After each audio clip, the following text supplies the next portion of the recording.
sekarang saya jemput Yang Berhormat daripada kawasan Teja untuk memulakan perbahasan. Dipersilakan. Terima kasih Datuk Yang di-Pertua.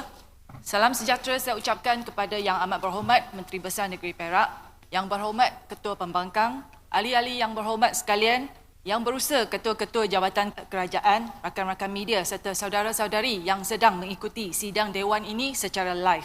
Pertama sekali, Teja ingin mengucapkan terima kasih kerana diberi peluang untuk mengambil bahagian dalam pembahasan Tita Tuanku dalam sidang Dewan yang mulia ini. Jalan-jalan ke Teluk Kumbar sambil membeli ikan segar. Dengar kabar Dewan nak bubar, moga semua terus bersabar. Datuk Yang di-Pertua, Tita Tuanku banyak menyentuh tentang pengurusan bencana. Perubahan iklim telah mencetus fenomena cuaca ekstrim, seterusnya mengundang bencana alam dengan lebih kerap. Kesiapsiagaan menangani kesan perubahan iklim turut menjadi salah satu fokus utama bagi kerajaan negeri. Kajian oleh Think City, sebuah badan pemikir khazanah Malaysia, mendapati Bandaraya Ipoh telah mengalami peningkatan suhu purata sebanyak 6.75 darjah Celsius antara tahun 1998 hingga 2019, iaitu dalam tempoh masa 21 tahun. Cuaca yang luar biasa telah banyak membawa kepada kejadian bencana alam.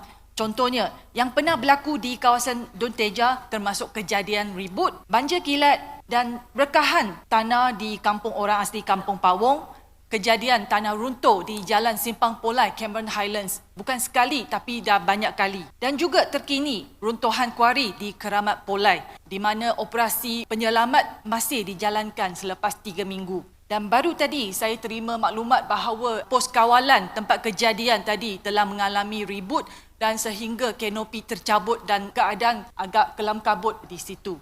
Dan juga pada petang ini dengan hujan dan angin yang kuat juga dilaporkan hujan batu di kawasan Ipoh. Musibah ini bukan sahaja menjejaskan kesejahteraan hidup rakyat, ia juga mengakibatkan kemusnahan infrastruktur, kerugian harta benda, malah kehilangan nyawa dan trauma pasca bencana. Sebagai contoh, bencana banjir yang melanda Malaysia pada Disember lalu di 11 buah negeri termasuk negeri Perak telah merekodkan jumlah kerugian keseluruhan sebanyak RM6.1 bilion, iaitu bersamaan dengan 0.4% berbanding keluaran dalam negeri kasar KDNK.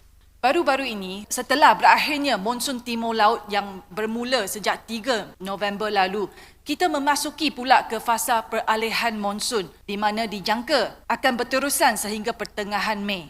Menurut Jabatan Meteorologi Malaysia, sepanjang fasa ini kita akan terima tiupan angin lemah dari pelbagai arah yang amat sesuai untuk kejadian ribut petir yang lazimnya membawa hujan lebat berserta angin kencang dalam jangka masa singkat. Keadaan cuaca ini juga dikatakan berpotensi menyebabkan banjir kilat serta kerosakan pada struktur yang tidak kukuh. Sebenarnya, sejak beberapa bulan kebelakangan ini, memang sungguh kerap kita semua terima info tentang amaran hujan ribut petir maupun hujan berterusan yang dikeluarkan oleh pihak berkuasa. Petang semalam, hujan juga turun dengan sangat lebat berserta angin kencang.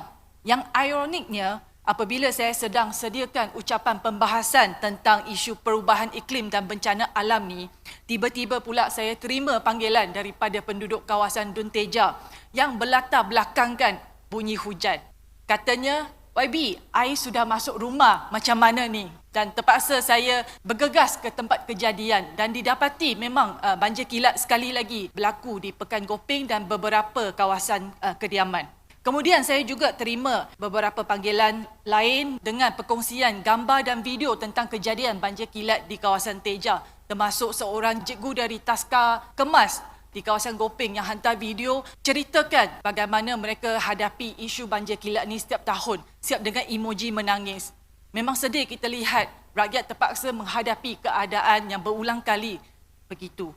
Selepas saya turun padang untuk meninjau keadaan, saya perhatikan beberapa orang adun khususnya di daerah Kinta juga sedang menguruskan kejadian bencana di kawasan masing-masing, termasuk Simpang Polai, Menglembu, Pasir Pinji dan sebagainya. Hakikatnya, sekarang memang kami lihat saja amaran ribut petir atau dengar saja bunyi hujan lebat dah cukup runsing dan risau.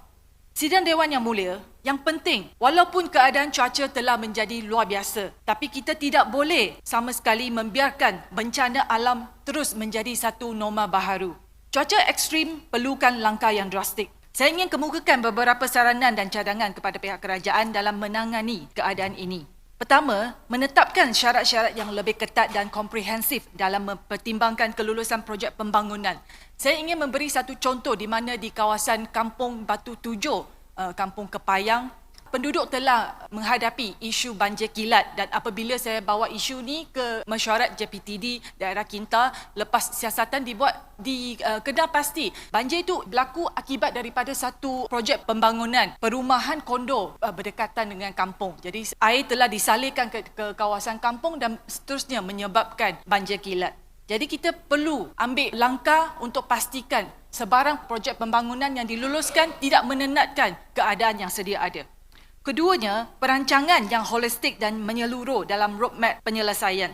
Sebagai contoh, bagi hotspot atau kawasan yang kerap berlaku banjir, pihak berkuasa perlu mengenal pasti sama ada tempat tersebut masih sesuai diduduki ataupun penempatan semula adalah wajar. Selain itu, bagi kawasan yang perlu dinaik taraf infrastruktur, perlu dirancang dengan tersusun dan adalah penting untuk maklumkan kepada orang ramai supaya mereka sentiasa mengambil maklum dan menjadi sebahagian daripada penyelesaian. Jangan kita membiarkan isu tiada peruntukan atau peruntukan yang tidak cukup menjadi jawapan akhir kepada segala permasalahan.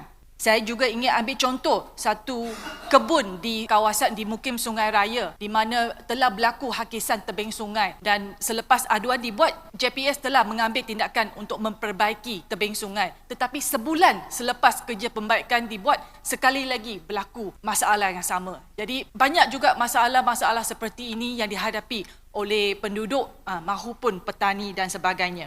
Ketiga, kita perlu memanfaatkan teknologi dan inovasi baru dalam pengesanan, pemantauan dan pengurusan bencana.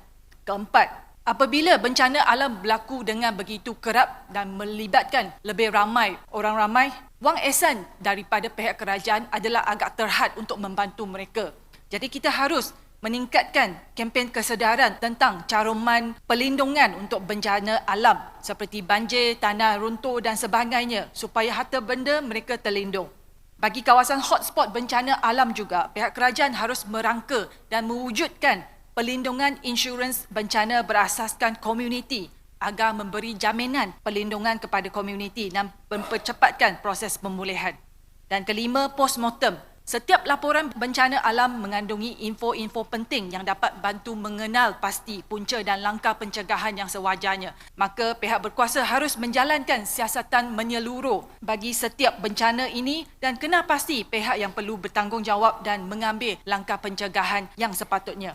Saya juga ingin mengambil kesempatan ini untuk mengucapkan jutaan terima kasih kepada semua anggota agensi kerajaan yang terlibat dalam Jawatankuasa Pengurusan Bencana peringkat daerah mahupun negeri kerana sentiasa komited menjalankan tugas.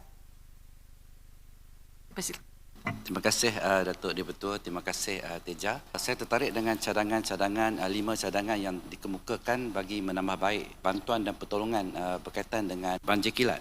Cuma saya nak sentuh sedikit berkaitan banjir kilat.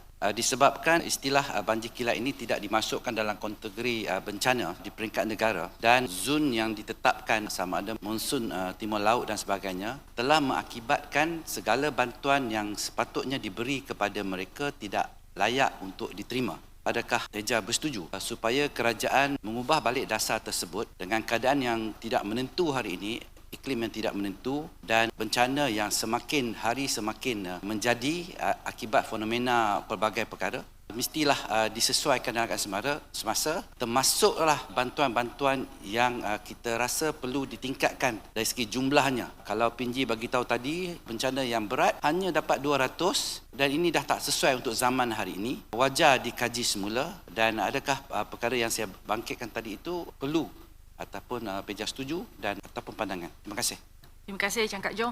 Saya setuju untuk kita menambah baik definisi dan masukkan banjir kilat sebab banjir kilat antara bencana alam yang sangat kerap berlaku dan berkenaan dengan pampasan tu jika kerajaan mampu memang adalah bagusnya tingkatkan wang ihsan atau pampasan sebab untuk membantu mangsa. Tapi saya faham juga kekangan kewangan yang dihadapi oleh kerajaan. Itu sebab cadangan pelindungan insurans secara komuniti ni juga salah satu cara yang dilihat boleh bantu dalam hal ini. Terima kasih. Datuk Yang di-Pertua, seterusnya saya ingin balik pula ke isu berkaitan sektor pelancongan. Boleh saya celah sikit? Minta maaf. Terima kasih kepada Yang Berhormat Teja. Saya tarik dengan apa yang dikatakan oleh Yang Berhormat Teja tadi tentang bencana alam yang berlaku atas sebab perubahan iklim yang mana kita menghadapi perubahan cuaca yang ekstrim. Salah satu aspek yang saya rasa perlu diambil kira oleh pihak kerajaan adalah setiap kali berlakunya bencana alam, perlu adanya satu laporan ataupun postmortem yang lebih menyeluruh. Sebab setakat ini saya lihat memang usaha kerajaan baik dalam membantu pasca banjir, memberikan bantuan, mengarahkan tenaga untuk menyelesaikan masalah-masalah yang berlaku, pokok tumbang dan sebagainya. Itu elok dan baik. Tapi adalah lebih baik jika pihak kerajaan khususnya, katakan umpamanya JPS, berlakunya banjir kilat pada bulan Januari di Kampung Baru, Ampang Baru, yang mana paras air mencecah ke bahagian sini, dia patutnya ada satu laporan yang lebih baik. Apakah sebab, apakah puncanya, apakah isi padu air dalam sungai, dia punya discharge, dia punya kemampuan untuk menampung air dan sebagainya. Setakat sampai sekarang saya masih tidak lagi menerima sebarang laporan yang menyeluruh tentang insiden tersebut. Saya ingin cadangkan supaya YB Teja boleh rangkumkan cadangan saya dalam teks perbahasan Teja. Terima kasih. Ya, memang saya sangat setuju dengan Simpang Polai bahawa postmortem tu sesuatu yang boleh bantu kita untuk mencegah bencana yang sama daripada berlaku. Dan saya minta Datuk Speaker boleh menambah sedikit masa. Seterusnya beralih pula kepada isu sektor pelancongan. Pada 1 bulan April nanti, sempadan negara kita akan dibuka semula untuk kunjungan orang ramai. Jadi dijangka pengumuman ini akan memberi lonjakan kepada industri pelancongan dalam negeri. Tapi persoalan saya, adakah negeri Perak kita telah bersedia untuk menerima kunjungan pelancong asing dan juga tempatan? Pertamanya, adakah kita telah memanfaatkan tempoh masa 2 tahun di bawah pandemik untuk menyelesaikan masalah-masalah pokok dalam sektor pelancongan? Dan kedua, adakah kita telah melengkapi kemudahan dan juga mengenal pasti produk baru dalam menerima kunjungan pelancong asing? Jika menilai daripada keadaan sekarang, saya kiranya jawapannya adalah tidak. Apa yang dilaksanakan oleh kerajaan negeri dalam sektor pelancongan setakat ini adalah masih tidak mencukupi. Saya setuju bahawa bantuan bersifat one-off dan voucher pelancong yang diberikan kepada kerajaan negeri merupakan usaha yang berbentuk straightforward dengan izin. Namun, usaha yang bersifat jangka masa panjang juga sangat penting untuk kerajaan menggunakan tempoh masa 2 tahun dalam pandemik untuk mengatasi masalah yang berkaitan dengan perundangan, perancangan, infrastruktur, publicity dan sebagainya yang selama ini menyebabkan negeri Perak masih ketinggalan dalam menerima pelancong asing jika berbanding dengan negeri Pulau Pinang, Johor, Sabah dan sebagainya. Saya harapkan dan percaya bahawa YB Exco Pelancongan yang juga memegang portfolio kerajaan tempatan dapat memainkan peranan yang lebih proaktif dalam menyelesaikan isu-isu berkaitan dengan sektor pelancongan. Saya ingin mengambil contoh di kawasan Don Teja di mana walaupun Gopeng telah lama berkembang dan terkenal sebagai sebuah hub eko-pelancongan, namun masih banyak isu-isu yang membelengui para pengusaha, pelancong dan juga masyarakat setempat. Dan seterusnya ini telah menyekat potensi pembangunan optimumnya. Ini termasuk isu status tanah, pencerobohan reserve sungai, pembinaan tanpa kelulusan, akses road yang lalu tanah hak milik, sesetengah pengusaha yang masih tidak mendapat bekalan elektrik maupun air, pengurusan sisa pekerja dan sebagainya. Pada tahun 2019, di peringkat daerah Kampar telah pernah diambil inisiatif untuk mengadakan mesyuarat dengan semua agensi kerajaan berkaitan dalam usaha pemutihan untuk selesaikan masalah-masalah yang disebut tadi. Ini bertujuan untuk mewujudkan kawasan ekopelancongan yang selamat, lengkap dari segi kemudahan dan juga lestari dari segi pemeliharaan alam sekitar. Saya harap usaha ini dapat diteruskan bagi membawa penyelesaian kepada masalah yang ada, khususnya dalam kita menghadapi cabaran dalam fasa endemik yang akan tiba tidak lama lagi. Datuk Yang di-Pertua, hanya tinggal beberapa hari saja sebelum umat Islam menyambut bulan Ramadan pada tahun ini. Para peniaga khususnya sudah membuat persiapan untuk menjual juada kuih muih kepada pelanggan mereka di bazar Ramadan dan sebagainya. Tetapi malangnya, tahun ini mereka akan terpaksa menanggung kos kenaikan harga barangan termasuk tepung gandum menjelang bulan puasa ini. Dilaporkan, harga tepung gandum telah mula meningkat sejak beberapa bulan yang lepas dan dijangka akan terus meningkat lagi. Kenaikan ini dikatakan melebihi RM23.50 bagi sekotak dengan kuantiti 10 pek. Kalau sebelum ini harga dan bekalan ayam dan telur ayam menjadi isu hangat, kini pula isu tepung gandum yang merupakan ramuan utama dalam kuih muih akan menjadi isu yang penting. Justeru, persoalannya, apakah tindakan kerajaan dalam menangani kenaikan tersebut dan juga isu kestabilan harga dan bekalan bagi barang keperluan. Memang dalam isu harga dan bekalan makanan asas ini, banyak faktor yang bukan dalam kawalan kita seperti cuaca, pandemik, peperangan, harga dedak import dan banyak lagi. Tapi kita harus ingat bahawa rakyat tidak perlukan kerajaan yang berikan sebab kepada masalah. Rakyat hanya perlukan kerajaan yang mampu mencari penyelesaian bagi masalah yang dihadapi. Jualan murah yang dijalankan oleh pihak kerajaan hanya dapat membantu buat sementara bagaikan ubat tahan sakit. Tapi di manakah penyelesaian jangka masa panjang? Apakah pula keberkesanan bagi program bertujuan meningkatkan sekuriti makanan yang telah dilancarkan oleh kerajaan negeri setakat ini? Adakah rakyat jelata dapat memanfaatkan daripadanya? Saya harap pihak kerajaan mengambil tindakan yang sewajarnya bagi memastikan semua pihak bakal menyambut Ramadan dan kemudiannya Syawal dengan hati yang tenang, dengan bekalan makanan yang mencukupi dan harga yang berpatutan. Sekejap dulu, YB, banyak lagi. Okey, saya bagi 3 minit lagi. Okey. Terima kasih Datuk Yang Dipertua. Terima kasih Teja. Tadi Teja bagi tahu harga tepung, tapi saya nak bangkitkan ramai rungutan daripada peniaga-peniaga pasar peniaga Ramadan ini, di mana majlis-majlis pembandar daerah dan bandaran telah menaikkan harga sewa untuk tapak-tapak mereka, sedangkan tapak tersebut merupakan tapak yang lama pun hanya garis untuk garisan dan kemah, tetapi nilainya makin meningkat dengan cuaca yang tak menentu, dengan harga yang tinggi, pandemik yang masih belum selesai. Saya rasa tak wajar untuk semua majlis untuk meningkatkan harga tersebut. Sepatutnya kita subsidi lagi, kita bantu dan kita ringankan bebanan mereka, risiko yang mereka akan tanggung selepas ini. So apa pandangan Teja? Terima kasih. Baik, setakat ni saya tak terima info tentang isu ni, tapi saya lihat dalam fasa kita pemulihan ekonomi, sebaiknya pihak PBT dapat menggalakkan dan memberi diskaun atau sebagainya, atau kurang-kurangnya tak naikkan sewa lah pada peniaga, sebab memang kita baru cuba dalam fasa endemik untuk nak memulakan perniagaan seperti biasa. Jadi harap pihak PBT dapat prihatin kepada keadaan yang dihadapi oleh peniaga. Okey, baik. Last.